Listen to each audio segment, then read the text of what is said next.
نحمدہ ونصلی علی رسولہ الکریم اما بعد فاعوذ باللہ من الشیطان الرجیم بسم اللہ الرحمن الرحیم۔ یہ سورہ المائدہ ہے اور آیت نمبر 5۔ آج کے دن پاکیزہ چیزیں تمہارے لیے حلال ہو گئی ہیں، اور اسی طرح اہل کتاب کا کھانا تمہارے لیے حلال ہے اور تمہارا کھانا ان کے لیے حلال ہے۔ نیز مسلمانوں میں پاک دامن عورتیں اور اہل کتاب میں سے پاک دامن عورتیں حلال ہیں، جب کہ ان کا حق مہر ادا کر دو اور پاک دامن رہو، پوشیدہ طور پر اور غیر شرعی طریقے سے یاریاں نہ لگاؤ۔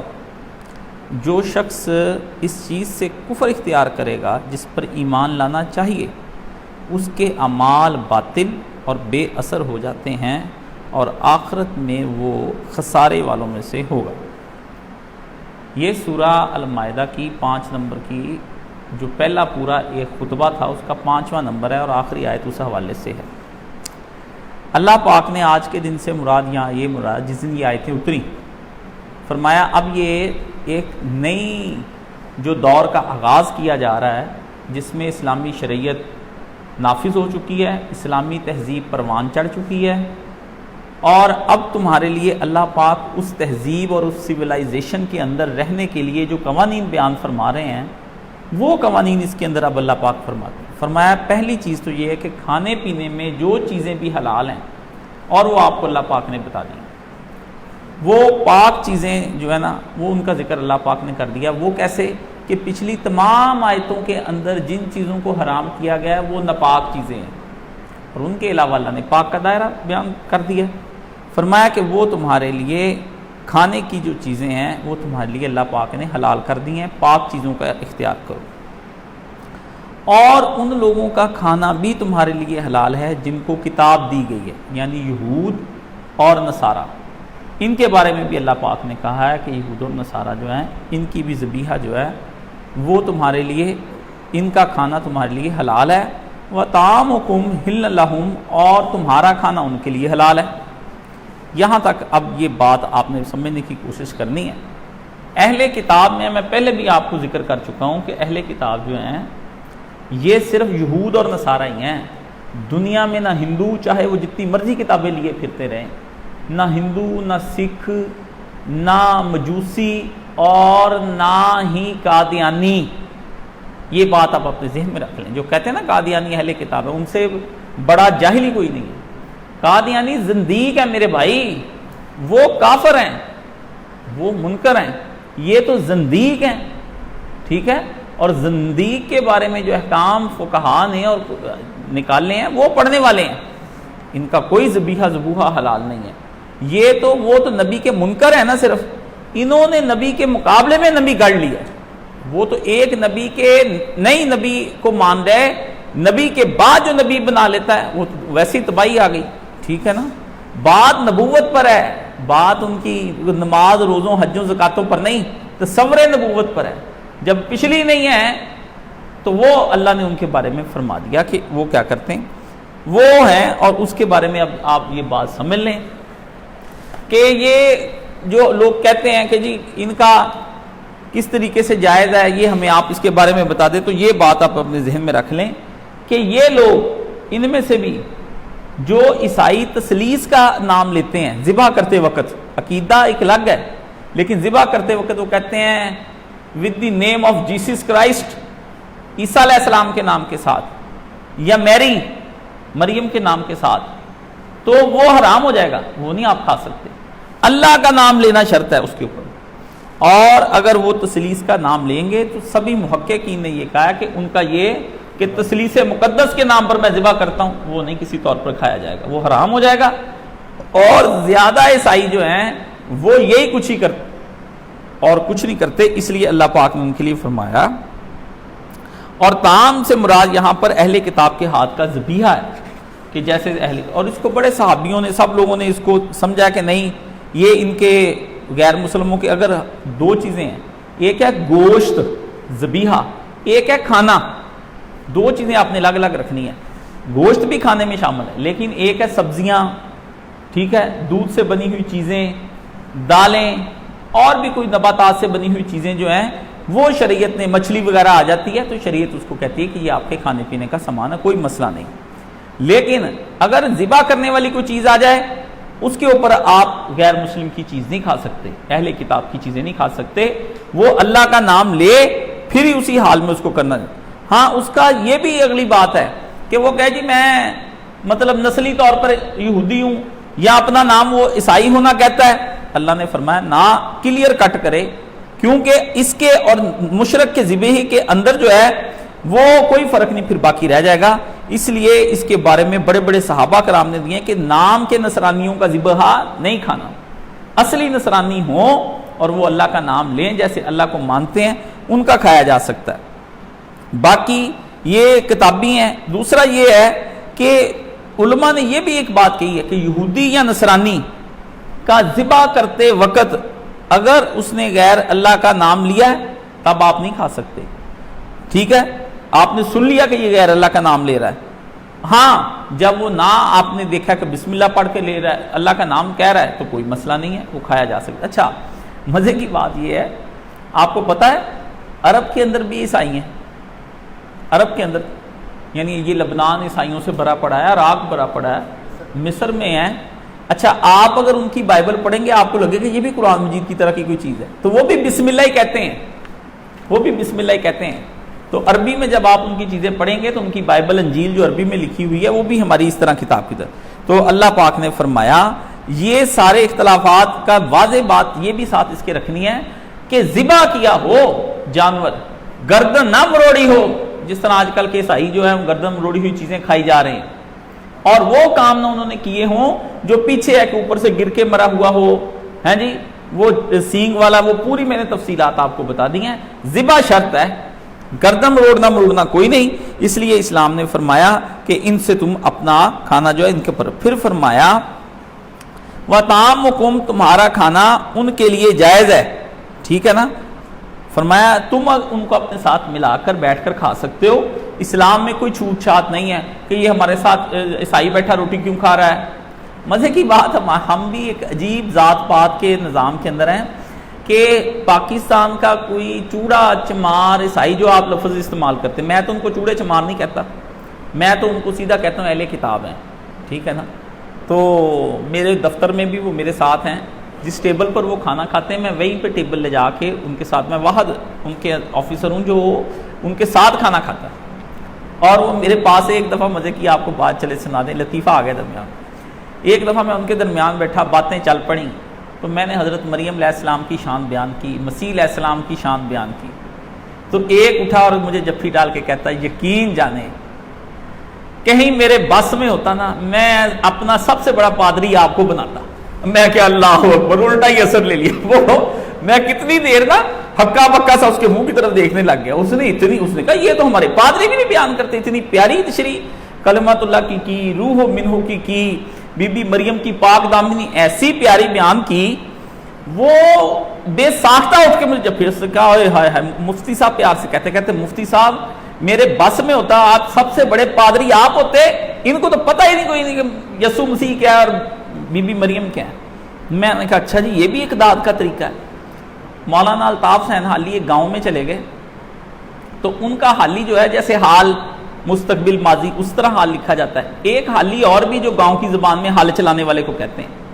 تو وہ مولانا الطاف حسین حالی ادھر چلے گئے، تو وہ آدمی آیا ان سے ملنے، کہتا مولانا ہمیں پتا ہے آپ کو کیوں ملنے آیا ہوں۔ انہوں نے کہا کیوں؟ انہوں نے کہا میں نے پہلا مولانا دیکھا جو حالی بھی ہے، ٹھیک ہے نا؟ حال چلانے والا حالی سمجھ لیا اس نے کہا حالی بھی بلا مولانا ہوتے ہیں۔ تو یہ صورتحال ہے۔ ایک اس میں بات میں آپ کو بات بتا دوں، یہ حضرت مریم اور حضرت عیسیٰ علیہ السلام ماشاءاللہ دونوں اللہ کی نشانیاں ہیں۔ مریم بن مرد کے چھوئے اور بن کسی شہوت کے، نہ اپنی نہ بیرونی، مطلب مرد کی شہوت اور ایک اپنی ذاتی شہوت ہوتی، دونوں کے بغیر ہی جس بچے کو جنم دے رہی ہے وہ عیسیٰ علیہ السلام۔ کتنی پاک بی بی کے درجے کتنے بلند ہیں، اور مسیح علیہ السلام کسی بھی پاک شہوت ناپاک کا تو کہہ ہی نہیں سکتے، کا کوئی وہ مظہر نہیں ہے، وہ اللہ کے کن کا مظہر ہے۔ کیسا پیارا بچہ ہوگا۔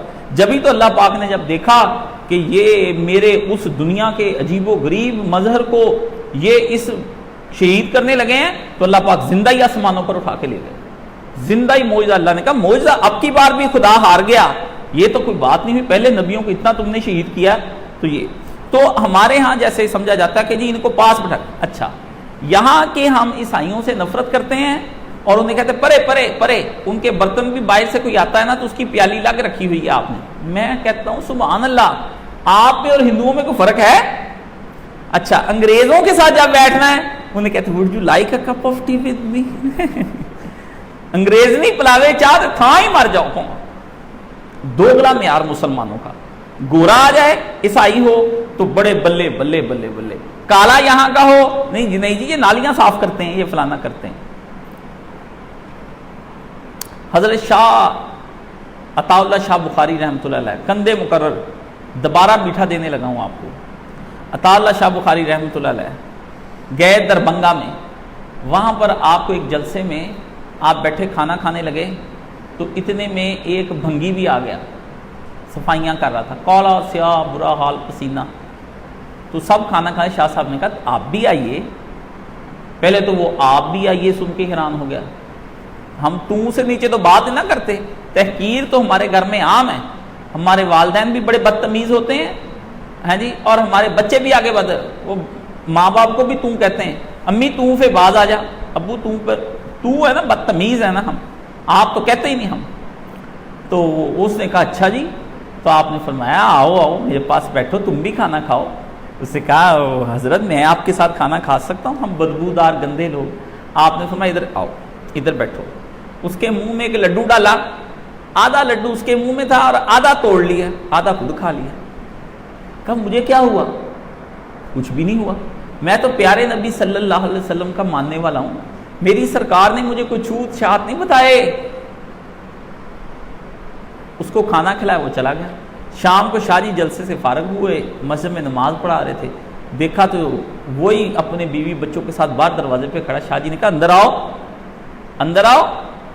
کہا جی کس کام سے آئے ہو؟ کہتا حضور ہم سارے اسلام قبول کرنے کے لیے آئے ہیں۔ میں نے جا کے جب بیوی کو بتایا، میری بیوی نے کہا اتنا بڑا عالم، اس مذہب نے ہمیں قبول کر لیا، ہم تو معافی دیتے ہی نہیں، اتنا کرود ہے ہمارے اندر، کینہ ہے ہمارے اندر، یہ بخشے نہیں جانے بندے، پکڑے جانے، اللہ نے حساب کر لینے ہیں۔ مولانا اسحاق مرحوم اللہ تعالیٰ نے جنت الفردوس میں جگہ عطا فرمائے، پل پل میں یاد آتے ہیں میرے بچپن کا زمانہ، میں عیسائیوں سے کافی متاثر، ان کے پاس جانا آنا، تو ایک دفعہ میں نے کہا یار تم نا میرے استاد جی کے ساتھ فیصلہ کر لو بھی عیسائی کی، اگر تو وہ ہو گئے تو میں بھی ہو گیا۔ انہوں نے کہا چلو، وہ اپنے نظام میں آگے مسجد میں، مسجد کے آ کے باہر کھڑے ہو گئے، اندر ہی نہ جائیں۔ میں نے جا کے وہ مولانا صاحب نے کہا کیوں نہیں آتے اندر؟ وہ جی ہم عیسائی ہیں۔ تو کہا پھر کیا ہوا؟ آخری وقت تھا، نجران کے عیسائی نبی پاک سے 10 ہجری میں ملنے آئے، آخری وقت تھا، حضور نے مسجد کے اندر خیمہ لگوا کے انہیں کہا بھائی تم اپنے طرز پر عبادت کر لو، ہم اپنے پہ کر لیتے ہیں۔ تو یہ مسجد نبی سے تو بڑی نہیں، اندر بلایا، چائے پلائی، یہ وہ، تو ہو گئے حیران۔ مولانا صاحب نے ان کی کتاب میں انہوں نے بھائی 3-4 سوال کیے، انہوں نے مولانا کو کہا ہم نے آپ کو حدیث شریف کو ہاتھ نہیں لگانے دینا، صرف قرآن سے جواب دینے۔ مولانا نے کہا یہ زیادتی ہے آپ کی، ہم جہاں سے مرضی جواب۔ نے کہا نہیں، میں بھی ڈر گیا، میں کہا لو جی آج کہیں نہ مولوی صاحب گئے۔ انہوں نے سوال کیے، مولانا کے سامنے رکھے، مولانا نے ان سوالوں کے جب جواب کر کے ان کو الٹے سوال کیے، وہ منہ کی طرف دیکھنے لگے۔ انہوں نے کہا کہ یہ بندہ اگر کرسچن ہو جاتا تو ہم مشرق مغرب میں عیسائیت پھیلا دیتے۔ اس قدر وہ مولانا مرحوم کو ان کا ساتھ یعنی تھا۔ تو ہم کرسچنز لوگوں کے ساتھ اس طرح نفرت کرتے ہیں۔ اللہ نے فرمایا طعامکم حل لہم، تمہارا کھانا ان کے لیے جائز ہے۔ تازی خبر آئی کہ ایک صاحب ہیں یو کے اندر، وہ احمدی تھے قادیانی، تو وہ اپنے بچوں سمیت مسلمان ہو کے تو جرمنی چلے گئے۔ اب ان کے بچوں کا کوئی رشتہ ہی نہیں لے رہا، کہتے جی یہ پہلے احمدی تھے۔ مجھے آپ بتائیں بھی آپ کے والدین بھی کسی زمانے میں ہندو تھے تو وہ جو پہلا مسلمان ہوا تھا اس کو کس طرح رشتہ دے دیا لوگوں نے؟ یہاں پاکستان میں میرے دوست تھے، وہ اسلام قبول انہوں نے کر لیا۔ اس زمانے میں آج سے 20-30 سال پہلے وہ 1.25 لاکھ تنخواہ لے رہے تھے کرسچن سے، NGO سے، بعد میں وہ زیرو پہ آ گئے۔ بڑی بری حالت میں وہ قسم پرسی میں فوت ہوئے. ان کے بچے ان سے لڑتے ہی رہے کہ آپ نے ہمیں کسی جگہ کا نہیں چھوڑا, آپ نے تو زندگی گزار لی تھی, اب مسلمان ہو کے نہ ہمیں کوئی رشتہ دیتا نہ ہم سے کوئی لیتا.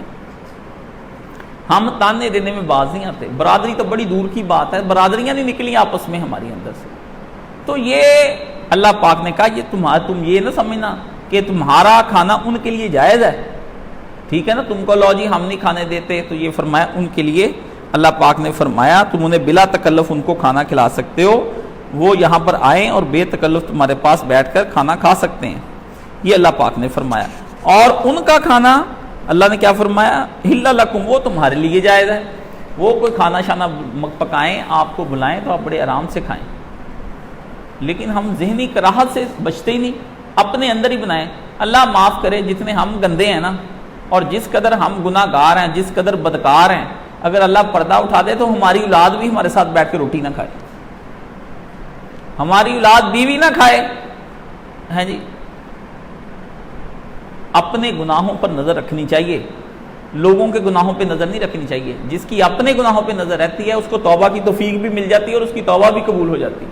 جو لوگوں کا ہی سوچتا رہتا ہے نا ہر وقت, وہ سمجھ لیں شیطان نے اس کو الٹے راستے پہ لگا دیا ہے, ہر وقت وہ لوگوں پہ تنقید, ہر وقت لوگوں پہ تنقید.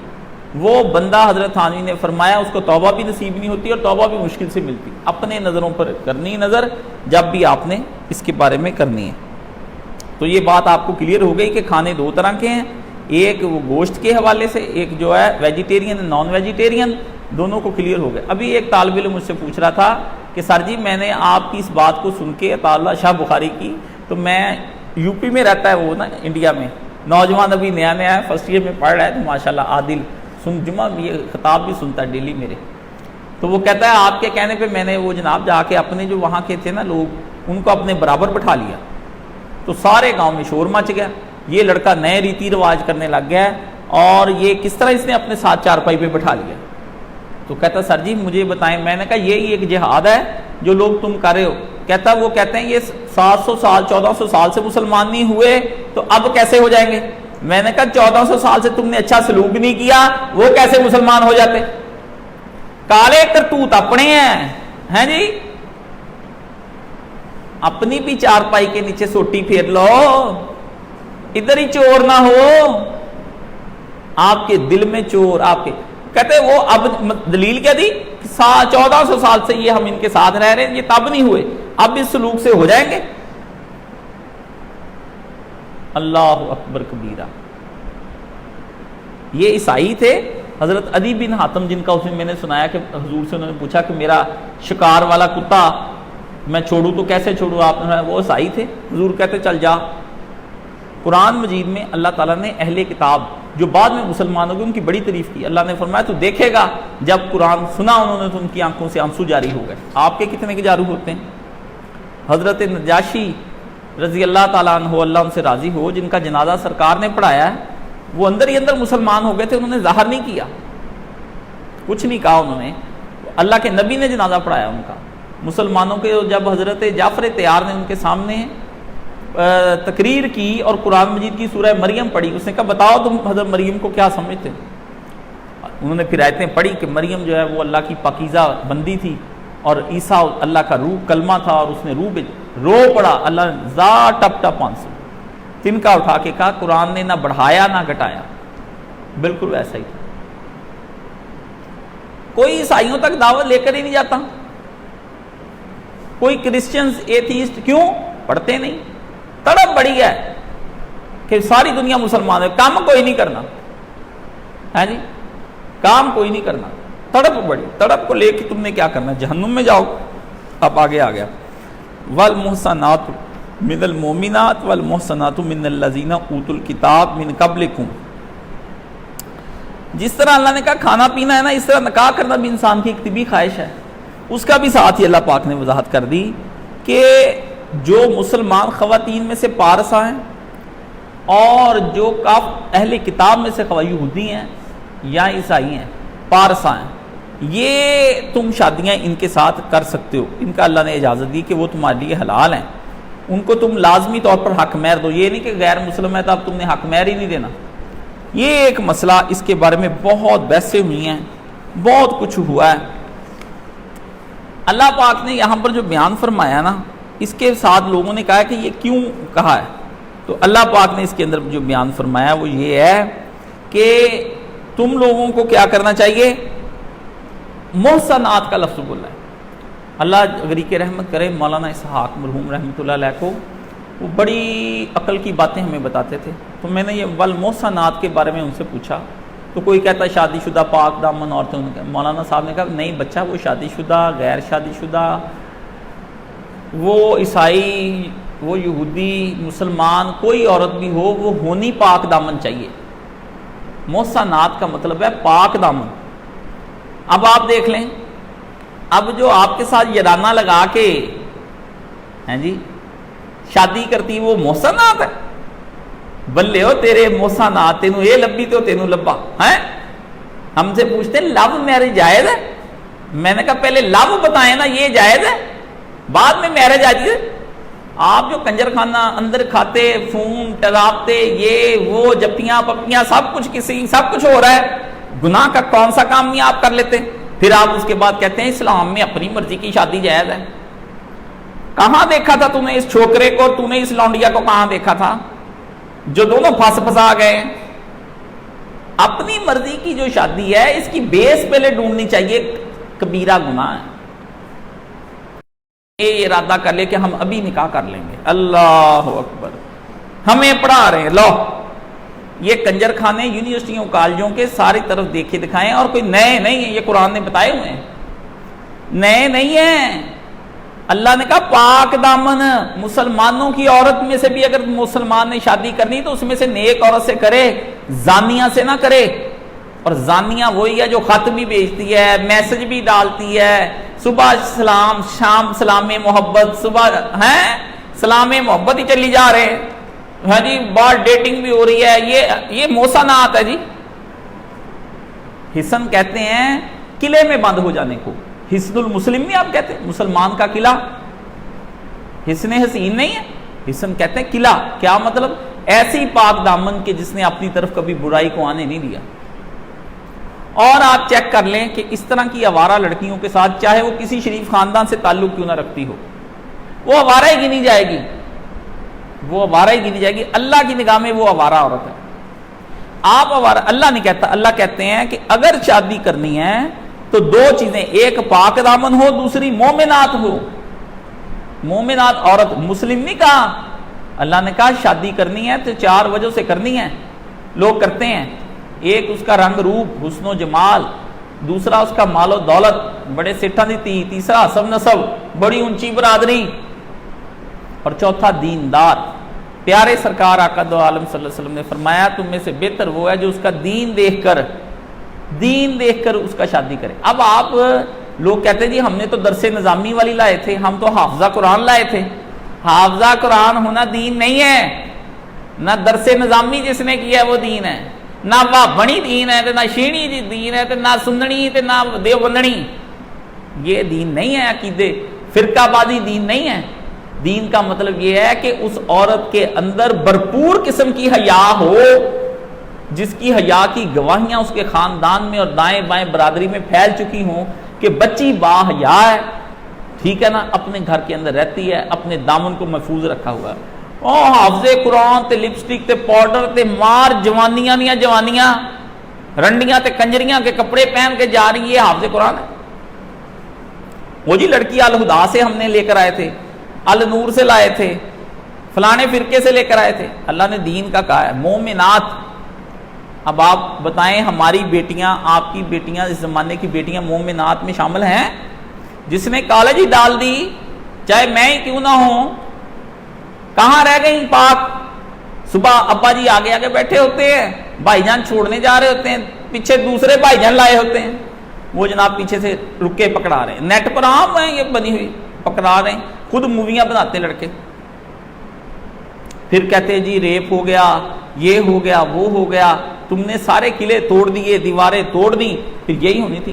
اللہ نے فرمایا یہ مسلمان، اور دوسری شرط کیا لگائی کہ کافروں میں سے بھی تم نے وہ کرنی ہے جو پاک دامن ہو۔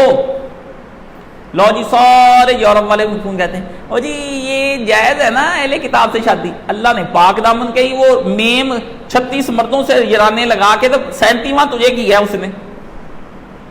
ان کو تو ویسے ہی تھکی ہوئی میمیں ملتی ہیں اور جیسے 5 شادیاں 20 نکاح تے پھر بعد انہاں دے پلے کہ ایشین مرد بہت با وفا ہوتے ہیں. آپ بے وفا ہوتی ہیں 2-4 سال رہتی ہیں بچے جنتی ہیں بعد میں بھاگ بھوگ جاتی ہیں جی. یہ لڑکے باہر جا کے شادیاں کرتے ہیں, یہ کوئی نہیں جائز جو یہ حرام ہے. سیدھی بات ہم نے بتا دیا آپ کو, آپ نے آگے اپنے چکر. اور اگر اہل کتاب میں سے شادی کرنی پاک دامن کی تو وہ بھی اس دارالاسلام میں رہتی ہو, پھر شادی جائز ہے, کافروں کے ملک میں نہ رہتی ہو. اللہ نے کہا بچوں پوری نسل اس کے حوالے کرنے لگا ہے تو. اور ایک بات 100% پکی ہے کہ بچے کا معاشرہ, اس کی زندگی, اس کی تہذیب ساری ماں پر ہوتی ہے. یہ تو 100% ہے. کسی بچے کی آپ نے آتے ہیں مجھے بچہ لا کر دیں, میں 10 منٹ بعد بتا دوں گا اس کی ماں کیسی ہے, اور ماں سے میں مل لوں تو مجھے پتہ چل جاتا ہے بچے اس کے کیسے ہوں گے. کوئی بچتا ہے. اللہ نے صاف کیا کہ والمحصنات من الذین اوتوا الکتاب من قبلکم, جن کو تم سے پہلے کتاب دی چل چکی ان کی بھی پارسا عورتیں چاہیے اگر تم نے شادی کرنی ہے. ان میں سے بھی یہ نہیں کہ ہر چلتی پھرتی سے شادی کر لو. متقی عورت چاہیے, اس کی بھی کوئی خاندانی ہو, اس کے ساتھ کرنی ہے. حاجنوں کے ساتھ یہ اپنی نہیں بنا لینی کہ نان ہے وہ گوری میرے ساتھ کام کرتی تھی, پھر ہم دونوں بیٹھ گئے, پھر ہم نے ایک دوسرے کو خوب جان لیا. اللہ جان لیا کہ اگر تشریح میں کرنے لگ جاؤں آپ حیران پریشان ہو جائیں گے, کیسے جان لیا کہ یہ بھی میں نہیں ہے. اوارا اپنی نسل کن کے حوالے کرنے جا رہے ہو؟ کیوں؟ آگے اللہ نے اب اگلی بات بتا دی کہ کیوں نہیں یہ جائز, سن لو. دوسری بات اللہ نے کہا گوری بھی کرنی ہے, کالی کرنی ہے, کوئی بھی کرنی ہے, حق مہر دینا ہے, عورت کی عزت پوری کرنی ہے. یہ نہیں کہ اس کو پتا نہیں گوری کو کہ حق مہر کیا ہوتا ہے, چپ کر کے کر لو. جس سے بھی کرنی حق مہر ادا کرو. عورت کو باوقار طریقے سے گھر میں لانا ہے. ساری شادی پہ 10 لاکھ خرچ, جب لڑکی کو حق مہر دینے کا جاتا ہے کہتے ہیں 5000 لکھ لو, 3000 لکھ لو, 32 روپے 32 روپے شرعی ہے, شرعی حق مہر. یہ کون سا حق مہر ہے؟ کچھ تو شرم کچھ حیا ہونی چاہیے, اپنے پلے کوئی تو چیز ہونی چاہیے. میرے جیسے لوگ بھی ڈرتے ہیں کہ یار کیا حق مہر لکھوائیں, یہ تو کنجر اپنی نئی بات ہی بنا کے بیٹھ جائیں گے. تو یہ کنجر پنا چھوڑتے نہیں. ڈھول والے کو 20,000 ہیں جی, وہ جو گاڑیاں والے ان کو لاکھ, مہندی پہ 5 لاکھ ہیں جی سب. اور جو لڑکی نے سونا ڈالتے ہیں وہ بھی آج تک نہیں پتا چلا کہ لڑکی کو جو سونا آپ نے دیا ہے وہ تحفہ تن دیا ہے, عاریہ تن دیا ہے, یا ملکیت تن دیا ہے. 3 چیزیں ہیں کہ آپ نے تحفہ دے دیا بھی یہ تمہارا ہو گیا, ملکیت کر دی کہ یہ بھی تمہارا ہو گیا, آج کے بعد تم میرے ساتھ رہو یا نہ رہو یہ تمہارا, یا عاریتن دیا کہ وقتی طور پہ پہننے کے لیے دیا, ملکیت میری تم پہن لو زیب و زینت کے لیے. جو عورت کے پاس زیور ہوگا وہ عورت اس کی زکات دے گی, اگر اس کی ملکیت شوہر نہیں دے گا اس کی زکات. ہاں جی, ویسے کہتی سونا میرا ہے, زکات دیتے کہتی آپ دے دینا. ہیں کیسی فراڈ عورتیں پاکستان کی, ہندوستان کی. میں کہا یہ بڈیاں بھی ٹھیک نہیں ہیں, بندے کس کس کو کہوں. ہیں جی, اللہ نے کہا حق مہر دے دے جو اس کی شان بھی ہو. تو بھی پتا چلے کہ مرد ہے, یا مرد کم ہے, پیسے دیتے ہو کہ سارے ہجڑے ہو جاتے ہیں, ڈر جاتے ہیں. اللہ نے کہا اتنا کنجر خانہ کر کے لایا, دے نا 4 بندوں کے درمیان کہ باعزت بیوی کو باوقار بن کے رکھوں. آگے فرمایا محسنین غیر مصافحین. اللہ اکبر کبیرہ. اللہ تعالیٰ یہاں پر فرماتے ہیں کہ ولا متخذی اخدان. 2 طرح کی عورتیں, جو مرد عورت کے تعلقات 2 طرح کے ہوتے ہیں جو یہاں پر بتائیں شادی کے علاوہ. ایک تو ہوتا ہے کہ کھلا بدکاری کرتی عورت, زنا کے لیے اس نے پیشہ بنا لیا ہے, سوسائٹی بھی نہیں اس کو روک سکتی, حکومت بھی نہیں روک سکتی, جو آیا کرایا عورت کا ادا کیا, زنا کیا, نکل گیا منہ کالا کر کے. دوسری صورت یہ ہے کہ شریف عورت بنی ہو, اندر ہی اندر یرانے ہوں, پبلک میں تو چرچا نہ ہو پر بندوں سب کو پتا ہو کہ بڈھی 2 نمبر ہے۔ اللہ نے فرمایا عورتوں کے ساتھ محسنینا، تم نے نکاح کرنا ہے تو پاک دامن ہونے کے لیے تم نے کرنا ہے، نہ کہ مستی نکالنے کے لیے، نہ کہ اپنے جسم سے تم اپنا پانی خارج کرنے کے لیے کر رہے ہو کہ یہ یورپ میں رہنے والے وہ جی یہاں پہ ہم کر رہے ہیں نکاح ان کے ساتھ گرین کارڈ۔ پہلے تو دولت کی ہوس میں وہاں جاتے ہیں۔ یورپ میں کوئی آدمی اپنی دینی حالت سنوارنے کے لیے نہیں جاتا، جو بھی جاتا ہے کافروں کے ملکوں میں وہ پیسے کے لیے جاتا ہے، اس لیے اب وہاں جا کے حاجی بن جائیں تو الگ بات ہے، یہاں سے تو گئے تھے نوٹ کمانے کے لیے۔ اللہ نے فرمایا وہاں وقتی مزہ لینے کے لیے نہیں شادی کرنی۔ اس سے مراد کیا؟ اس کو زواکون اور زواکات کہا گیا۔ قرآن مجید میں نبی پاک نے کہا لعن اللہ زواکون و زواکات، اللہ تعالیٰ کی لعنت ان عورتوں پر جو مردوں کو چکھتی پھرتی ذائقے لیتی پھرتی ہیں اور جو مرد عورتوں کے ذائقے لیتے پھرتے ہیں۔ کیا مطلب؟ بھی آج نکاح کیا چھوڑ دیا۔ یہ ایک ہمارے ایک دوست ہیں، ان سے وہ انہوں نے ابھی تک کتنے 20-25 سال ہو گئے، وہ سال کے لیے شادی کرتے ہیں اور اس کے بعد طلاق دے دیتے ہیں۔ عربوں کے اندر بھی ایسے ہی ہے، کیا کرتے ہیں 4 رکھتے ہیں، جب پہلے والی بوڑھی ہو جاتی ہے اس کو طلاق اگلی۔ اور سارا سعودی عرب کے جتنے بڑے بڑے شیخ ہیں انہوں نے حرم بنائے ہوئے ہیں۔ حرم کیا بنائے ہیں؟ بڑے بڑے قلعے ہیں، ان کے اندر جو جو عورت آپ استعمال کری جاتے ہیں وہ اس کو حرم کہہ دیتے ہیں کہ تکبر کتنا کہ چونکہ ہم نے استعمال کیا اب کسی اور کی نہیں ہو سکتی، طلاق بھی نہیں دیتے، لٹکا کے رکھتے ہیں، اور ان کے ساتھ جسمانی تعلقات بھی نہیں ان کے رہتے۔ تو وہ کیا کرتی ہیں پھر اپنے ڈرائیوروں کے ساتھ، محافظوں کے ساتھ ان کے ساتھ خراب ہو جاتی ہیں اور ان کی اولاد جنی جاتی ہیں، وہ اولاد ان کے متھے لگا دیتی ہیں، وہ اولاد حرام کی ساری مل کے ابے کو ٹھکانے لگا دیتے ہیں آئے دن۔ تبھی تو بادشاہ کی وہاں لڑائیاں ہوتی۔ یہ ارطغرل دیکھنے والے ان کو پوچھیں بھی ارطغرل نے اور اس کے بھائیوں نے کیا کیا ہے؟ اپنے بھائیوں کی آنکھیں نکلوا دی، قتل کر دی۔ ایک بھائی تھا اس نے پالا تھا ان میں سے ایک بادشاہ کو، عثمانی، تو جب وہ اس کے سامنے آیا تو آخری سارے قتل کرا دیے، تو وہ بڑا بھائی جو تھا نا وہ سامنے آ گیا، چھوٹا بھائی کامیاب ہو گیا۔ بڑے بھائی نے چھوٹے بھائی کو بڑی محبت سے پالا تھا باپ کی طرح، جب وہ سامنے گرایا نا تو اس نے بھائی کی طرف دیکھ کر کہا اوے تجھے تو اپنی جان سے زیادہ پیار کیا تھا، تجھے تو میں نے اپنے لاڈ لڈائے تھے، میں تو باپ بن گیا تھا تیرا۔ تو کہتے کہ وہ جس عثمانی بادشاہ وہ رو پڑا، باواز بلند رو پڑا اور دوسرے ہاتھ سے اشارہ کر دیا بھی قتل کر۔ انسان صفاق جب ہونے لگتا ہے نا عہدے کے لیے، پیسے کے لیے، یہ تو کتنے پیارے پیارے رشتے رون دیتا ہے۔ تعریفیں ہی کری جاتے ہیں عثمانیوں سے پڑھ کر ہمیں جہاد ملتا ہے۔ کون سا جہاد کیا انہوں نے؟ ذرا بتائیں تو صحیح، مجھے تو آج تک کوئی سمجھ نہیں آئی۔ حضرت علی کے بعد کوئی جہاد نہیں ہے، سب الٹا ملٹا۔ مولانا مودودی سے کسی نے پوچھا بھی حضرت علی، حضرت عثمان، حضرت عمر اور حضرت علی ابو بکر صدیق کے دور میں جنگوں میں ساتھ نہیں جاتے تھے؟ ان کا اس بات کا میرے پاس کوئی جواب نہیں۔ سوچنے والی باتیں۔ جہاد کا اگر میں آپ کو تصور بتاؤں، مولانا مودودی نے بھی اتنا کوئی واضح نہیں الجہاد فی الاسلام میں، وہ تو قوانین کے ذریعے ثابت کیا کہ اسلام ہے، ورنہ جہاد کا اصلی تصور آپ حیران رہ جائیں۔ ہاں جی، تو یہاں پر اللہ پاک نے فرمایا وقتی شادیاں نہ کرو، خاندان بنانا ہے اور بہت بڑا خاندان بنانا ہے۔ تو آج جو میاں بیوی کی بنیاد رکھ رہا ہے، یہ تجھے لگ رہا ہے اس سے نکلنے والی جو جتنی نسل ہے تا صبح قیامت چلنی ہے، اور اگر وہ گناہ بدکاریاں کریں گے وہ تیرے ذمن میں جانی کہ تو نے ان کی اچھی تربیت نہیں کی۔ دنیا میں سب سے مشکل کام جس کی اللہ نے انسانوں کے اوپر بوجھ ڈال دیا ہے، دیکھنے میں آسان اور دنیا میں سب سے مشکل کام ہے اولاد کی تربیت کرنا۔ دیکھنے میں میرا پتر ہے، میں اس کو سمجھا لوں گا، پر پتر ہی تو سمجھتا نہیں، سارا جگ سمجھ جاتا ہے، بیٹا ہی نہیں سمجھتا۔ سب کو مجھے تہجد پہ لگا لو، اس لیے آپ مذہبی لوگوں کو جا کے دیکھ لیں، کوئی لیڈر ہے نا، کوئی لیڈر، وہ لیڈر کے بچے 2 نمبر ہی ہوں گے مذہبی، سارے میں نے چیک کیے، میں ساری زندگی مذہب میں۔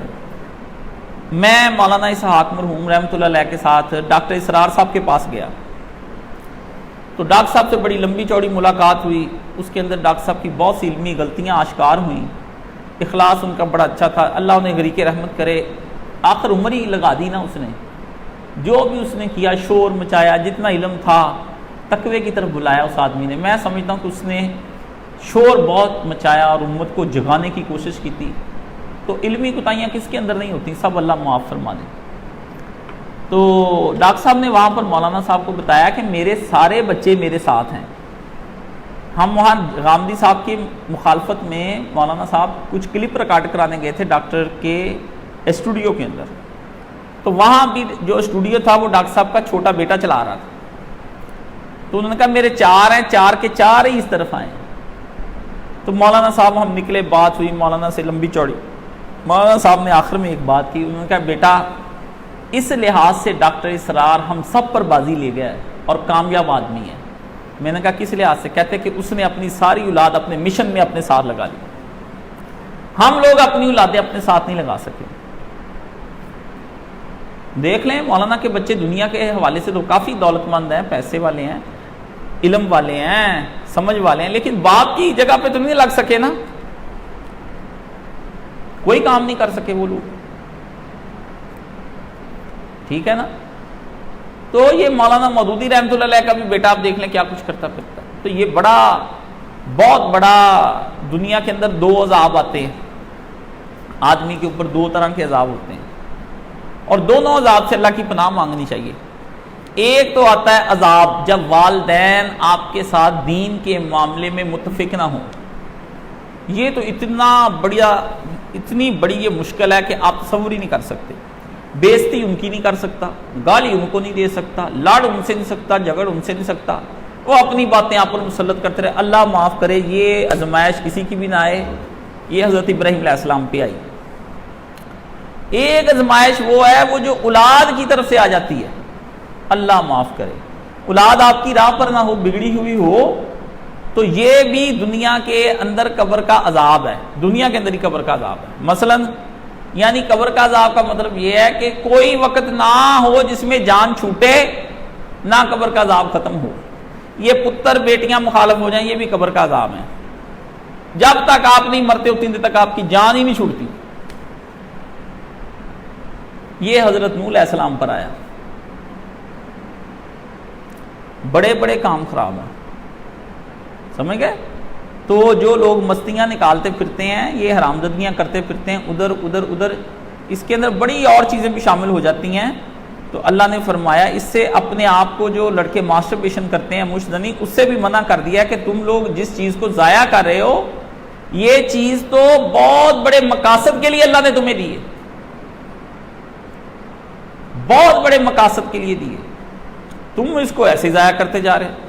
اس لیے علماء نے لکھا ہے کہ بیوی کی قربت تب کرنی جائز ہوتی، مولانا کا بھی یہی بیان تھا، کہ جب اس میں سے صالح اولاد لینے کا آپ کا دل کرے، مزے کرنے کے لیے نہیں آپ یہ کر سکتے۔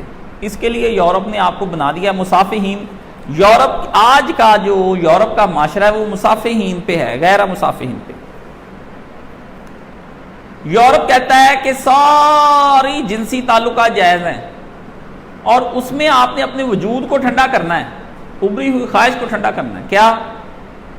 اب اس کے لیے اس نے آپ کو اس کام پہ لگا دیا ہے کہ مانے حمل گولیاں، کنڈومز، ہیں جی، عورتوں کی یوٹرس کے آپریشن، مردوں کی نس بندیاں، ہیں جی، اور آپ کو جناب جتنے بھی حمل گرانا، ابارشنز، اسقاط حمل، یہ خاندانی منصوبہ بندی، یہ سارے کام یورپ نے نکالنے، اور اس میں آپ کو ڈرایا کس چیز سے ہے کہ او اتنے بچے نہ پیدا کر لینا کہ بعد میں تم ان کا جو ہے نا خرچہ ہی نہ اٹھا سکو، خرچے سے آپ ڈر گئے۔ پہلے ایک معاشرہ تخلیق کیا جس میں فرد واحد کا خرچہ اٹھانا مشکل ہو گیا، پھر اس معاشرے کے تخلیق کرنے کے بعد آپ کی جنسی خواہشات خراب کی، اور اس کے بعد آپ کو کیا سے کیا بنا لیا۔ اب آگے جاتا ہے ولا متخذی اخدان، اس میں تو کون ہے؟ میں کہتا ہوں 1% آدمی بچا ہوگا۔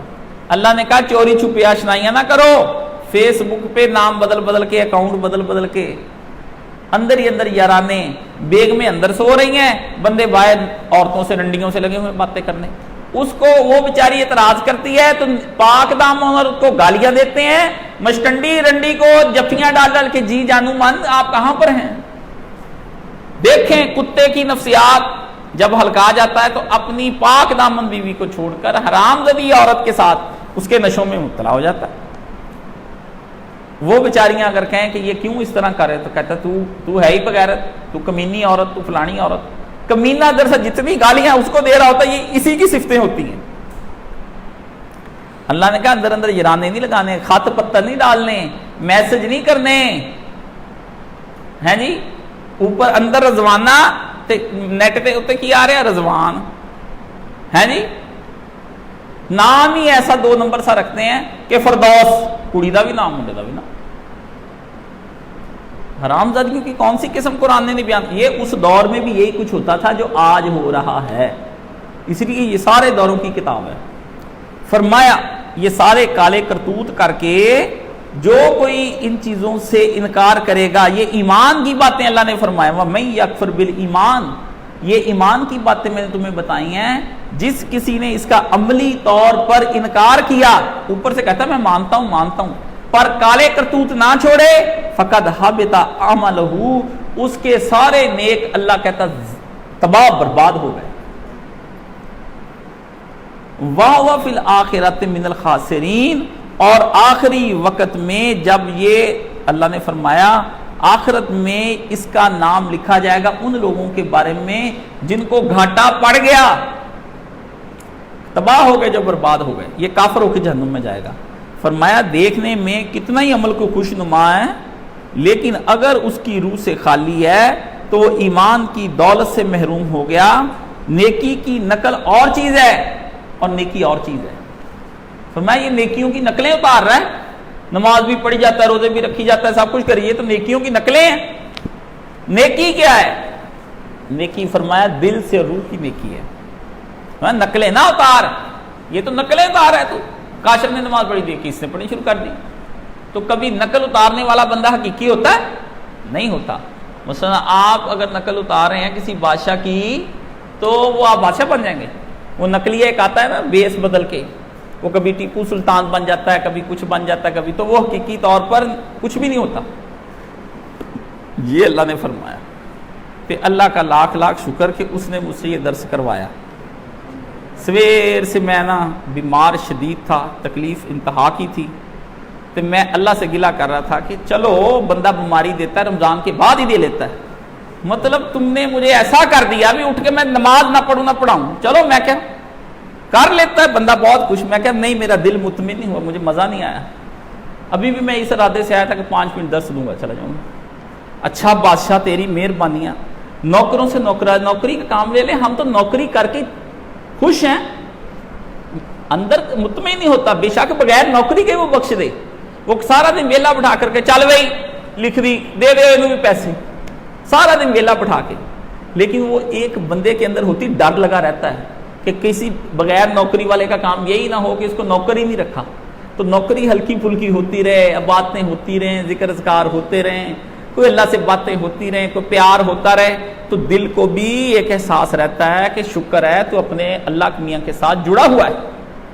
تو جڑنے کی ساری بات ہے، اللہ ہمیں جوڑی رکھی، صرف اس دنیا میں نہیں، مرنے کے بعد سے لے کر جنت میں جانے تک، اور جنت کے اندر بھی بس اپنے ساتھ جوڑی رکھی۔ تو میں نے آپ کو بولا کہ دل سے میں ساری دنیا کو بلا دوں لا الہ الا اللہ، لا الہ الا اللہ، تو اللہ سے یہ تو ایک تو عید کی نماز تو مولانا حضرات کہیں گے تو صبح ہونی ہے، ورنہ جس کا دل کرتا ہے پڑھ لے، میں نے تو نہیں پڑھانی، مولوی کہیں گے تو میں نے کرانی ہے، اس کے فواد کے کہنے پہ نہیں میں نے کرنا۔ یہ اسلام کو برباد کرنے والا شخص ہے، اور اس آدمی کے اوپر شاعر اللہ کی توہین کرتا ہے یہ ہر سال۔ مولویوں اسلام کو گالی نہیں دیتا، مولویوں کو دیتا ہے، خود ٹگے کی سائنس اینڈ ٹیکنالوجی میں اس کو کوئی عقل نہیں، کوئی موت نہیں، پرلے درجے کا مولوی یہ چاہتے ہیں، مولوی یہ چاہتے ہیں، اسلام چاہتا ہے تو کر رہا ہے اسلام کے اوپر عمل ہے، اور یہ ہر سال رمضان میں اور شوال میں یہ رفڑ ڈالتا ہے، ورنہ محرم بھی آتا ہے، ربیع الاول بھی آتا ہے، اس وقت یہ بھونکتا نہیں، اور جس نے اس کو کھلا چھوڑا ہوا ہے وہ بھی اتنے جرم کا اللہ کے ہاں مرتکب ہوگا۔ میں نے تو اب پکا ارادہ کر لیا کہ جب تک علماء کرام نہیں فرماتے کہ شہادتیں وصول ہو، ان کا کیا ہے، یہ تو نئے طریقے سے اسلام لانا چاہتے. سعودی عرب نے تو کفارہ دے دیا اپنا کہ انہوں نے غلط چاند دیکھا تھا. سمجھ گئے؟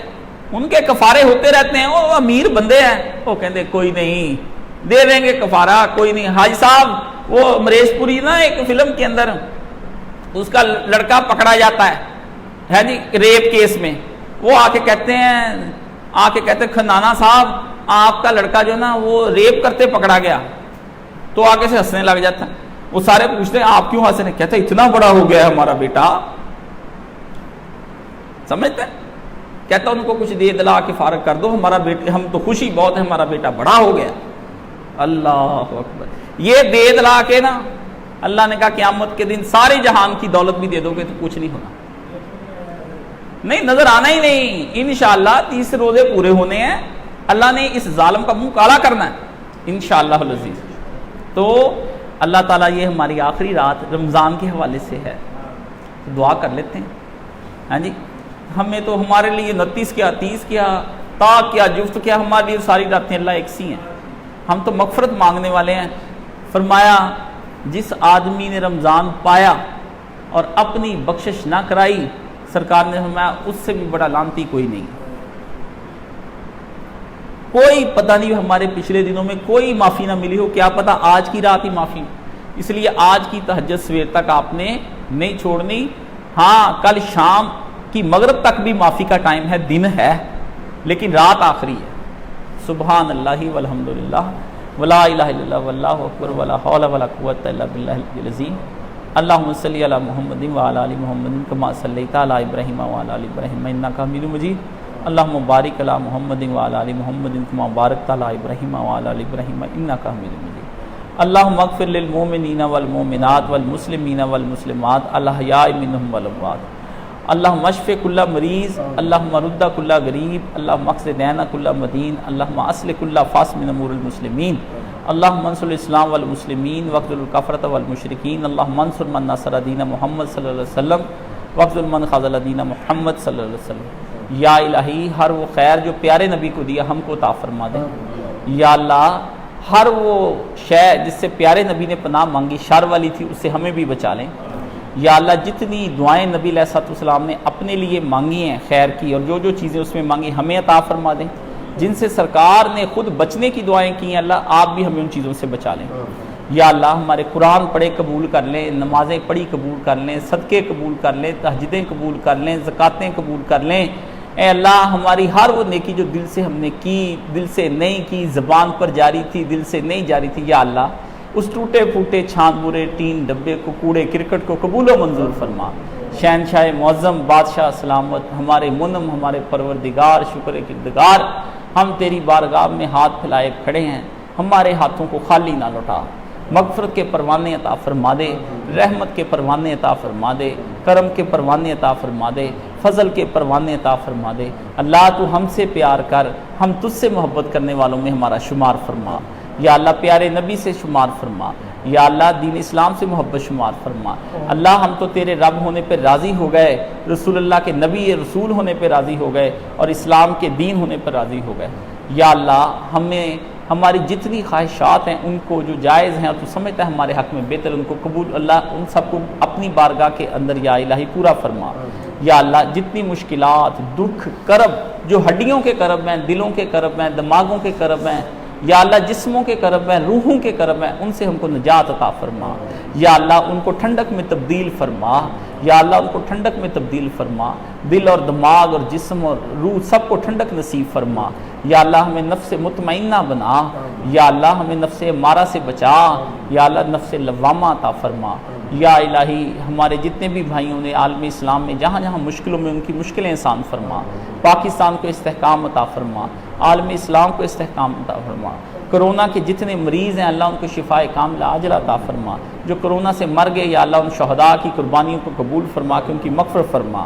یا اللہ جہاں بھی ہمارے بھائی جو فضائی حادثے میں دنیا سے چلے گئے یا اللہ ان کے گھروں میں صف ماتم بچھ گئی، میرے سونے رب ان سب کو جنت الفردوس میں جگہ عطا فرما. جو زخمی ہو گئے اللہ ان کی سب کی جتنی بھی ان کی زندگی کو جلد از جلد ریکور فرما. یا اللہ جو چلے گئے ان کو پتہ ہی نہیں تھا یہ ہمارا آخری سفر ہے، اللہ تو نے اپنے پاس بلا لیا، اللہ ان کو پتہ نہیں توبہ کا وقت ملا یا نہیں ملا، لیکن تو تو معاف کرنے والا، تیرے نام لیوا تھے، تیرے کلمہ گو تھے، کلمے کی لاج رکھتے ہوئے ان کی مغفرت فرما، ہماری بھی کلمے کی لاج رکھتے ہوئے مغفرت فرما، حرمین شریفین طیبین کو دوبارہ آباد اور شاد فرما، یا اللہ عالم عرب کے اندر بھی اسلام کی تحریکوں کو مضبوط بنا، عالم پاکستان میں بھی اسلام کی تحریکوں کو مضبوط بنا، دینی اسلامی یا اللہ جو اسلام کی تائید کرتے ان کو مضبوط فرما، یا اللہ ہمارے جن بچیوں کے رشتے نہیں ہوتے ان کو اچھے رشتے عطا فرما، یا اللہ اسلم نے یہاں پہ سارے لوگوں کی بڑی خدمتیں کی رمضان میں، اللہ اس کی تمام خدمتیں قبول فرما، نیک صالح اولاد عطا فرما اس کو، عبد المنان نے خدمتیں کی یا اللہ ان کو بھی نیک صالح اولاد عطا فرما، اعتکاف کرنے والوں نے اعتکاف کیے یا اللہ بارگاہ الہی میں ان کی اعتکافوں کو قبول فرما، یا اللہ جو لوگ بھی کسی بھی حوالے سے ہمارے معاون رہے ان کو بھی یا اللہ ان کی بھی مغفرت فرما، جن لوگوں نے مالی دامے درمے سخن زبانی کلامی جیسے بھی ہمارے ساتھ دیا قبول و منظور فرما، یا اللہ صغیرہ کبیرہ چھوٹے بڑے اعلانیہ چھپے ہوئے وہ گناہ جن کو ہم نیکیاں سمجھ رہے ہیں ان سے بھی ہمیں معاف فرما، یا اللہ ہماری ہر طرح کی کوتاہیوں کو معاف فرما، صغیرہ کبیرہ گناہیوں کو معاف فرما، چشمے اللہ ہماری طرف سے چشمے رحمت فرما، اللہ ہمیں چشم پوشی ہمارے گناہوں سے فرما، جتنی ہم نے حاجتیں مانگنی تھی مانگ لی، اللہ واقعی آپ کو پتہ ہے ہماری کیا کیا حاجتیں وہ پوری فرمائیں، یا اللہ طیب پاک حلال رزق عطا فرمائیں اور اپنی راہوں میں خرچ کرنے کی توفیق عطا فرمائیں، قرضوں سے نجات عطا فرمائیں، بیماریوں سے ہمیں نجات عطا فرمائیں، ہر قیدی کو اس کے گھر میں واپس لے جائیں، یا اللہ ہر مسلمان کے بگڑے کام کو سنوار دے، جہاں کہیں بھی مسلمان پریشانی دور فرمائیں، وطن عزیز کو مضبوط بنائیں، کرونا کی وبا کو ہم سے یہاں سے اللہ واپس بلا لے اور ہمیں معافی عطا فرما دے، وصلی اللہ تعالی علی حبیب خیر خلقہ محمد و آلہ و صحبہ اجمعین برحمتک یا ارحم الراحمین، آمین یا رب العالمین۔